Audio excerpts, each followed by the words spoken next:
Yossi Beilin, he's a former Israeli Minister of Justice. He joins us from Tel Aviv. Good to have you with us. So first of all, these statements being reported in the Jerusalem Post attributed to Israel Katz saying the residents of Tehran will pay the price and soon. Is that indicative that we're about to see Israel try and engage in the sort of destruction it's inflicted, whether on Gaza or Beirut, on Tehran now, sort of wiping out of civilian areas?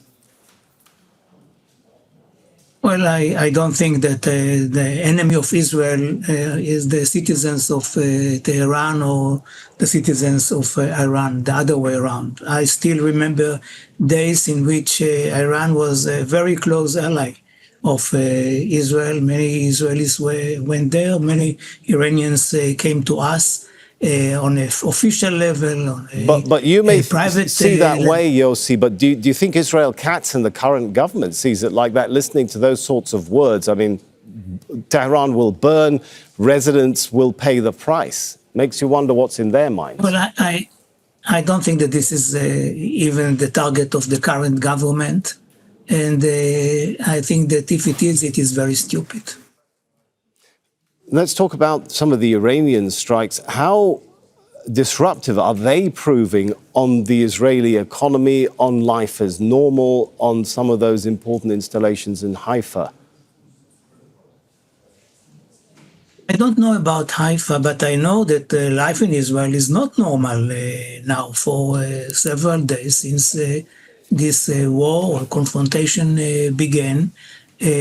Schools are closed, people don't go to work, the transportation is closed. So of course it has a heavy price on our daily life, and of course the casualties every night. And nevertheless, I think that most of the Israelis are accepting the price and supporting this war, unlike the attitude, by the way, to the war in Gaza, in which many Israelis demand that it will end immediately. This is not the case with Iran. We understand that Iran is a rogue country which intends to wipe out Israel, and saying it very openly many years. And it's about time to put an end to it, either by an agreement, which, of course, in my view, is better than anything else, or by force. And since in the last 60 odd days, the negotiations with the United States did not bear fruits, there was no other way on the verge of the weaponization of the installments in Iran than to use force. I hope that it is not just using force for force, or God forbid killing innocent people there, but in order to tell Tehran that Israel has its power, and it cannot accept a situation whereby another member of the UN is calling for the annihilation of Israel. This is really unacceptable.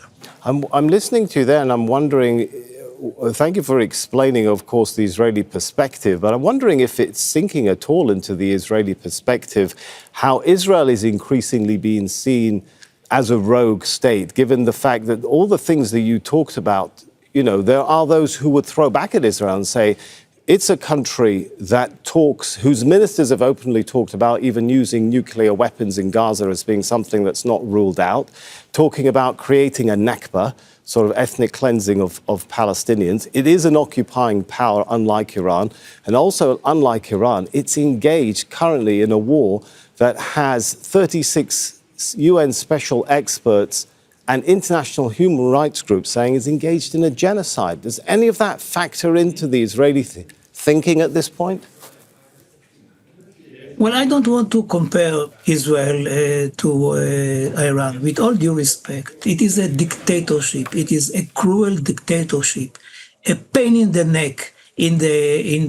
for many countries, especially the Many Arab would say countries Israel around is a cruel Israel. occupation. I mean, that doesn't really justify Okay, the question of what war. do you want to tell me? That we should accept the nuclearization of Iran? No way. No way. We can argue until tomorrow about whether or not Israel is behaving properly. And believe me, as an opposition to the That's not my government of question. So Israel, my I have question a is lot it to say about factoring it. into the Israeli thinking, maybe ending No, occupation, ending no, the doctrine no. of... No, it's not. Okay. Do Ending policymakers that... occupation is something. No. Sorry, I didn't hear Yeah, your ending full question. occupation, Ending ending the occupation is doctrine something of else. regional hegemony, that Israel can only survive if it has complete hegemony over the region and remains the only sort of nuclear power that has absolute power over everybody else, seems to be the thinking of when you listen to what many Israeli policymakers are saying. Well, the issue of the territories and the occupation is something else, and it should end by an agreement and by the two-state solution. But this is not something that, for example, Tehran is demanding, as you know very well. I mean, this is not their policy. It is the policy of many other countries in the region, of course. And the current Israeli government opposes it. This is true, but it doesn't have to do with the nuclear threat of Iran. This is something that many Israelis, I cannot say that all the Israelis, but I'm sure that many Israelis are accepting the idea that we had to act if there is no agreement with the Iranians. All right, Yossi Beilin, former Minister of Justice, thank you so much for joining us. Make sure to subscribe to our channel to get the latest news from Al Jazeera.